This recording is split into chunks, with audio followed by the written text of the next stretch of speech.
Mga solusyon para masawata ang bentahan ng illegal vapes sa bansa muling tinalakay sa Senado. Ang isang mambabatas naniniwala na hindi lang pagtaas ng excise tax sa tobacco products ang solusyon sa problema. Narito ang report. Sa pagpapatuloy ng pagdinig ng Senate Committee on Ways and Means tungkol sa excise tax para sa tobacco products, may ilang nakikitang rekomendasyon na si Senador Sherwin Gatchalian para masawata ang illicit trades sa nasabing produkto. Ayon sa Senador, ilan sa dapat gawin ay kailangan mas mapalakas ang koordinasyon ng iba't ibang ahensya ng gobyerno. Our findings during the 3 hearings is that the solution to curb illicit trade will not come from reduction of taxes. That is our finding. It will come from strengthening our enforcement.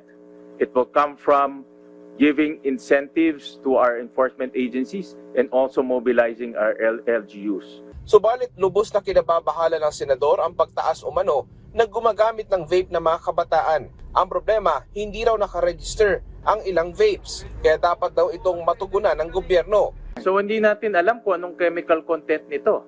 Tama? Yes, Mr. Ito Chair. yung papatay sa mga bata eh. If Kasi I hindi may, natin alam kung anong chemical content nito. They're not registered. We don't know the chemical content. Then hindi pa nagbabayad ng buwis. meron naman po kaming success on this na sabay-sabay ho namin na nahuhuli. But marami po talaga sila and we're doing what we can.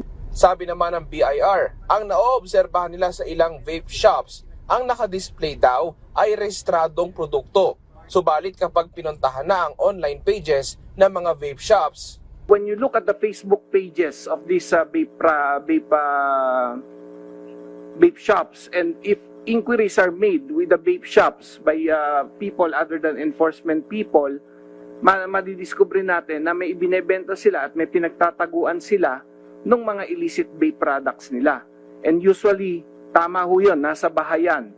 iginit naman ng BIR na may mga ginagawa sila para matimbog ang mga iligal na gawain.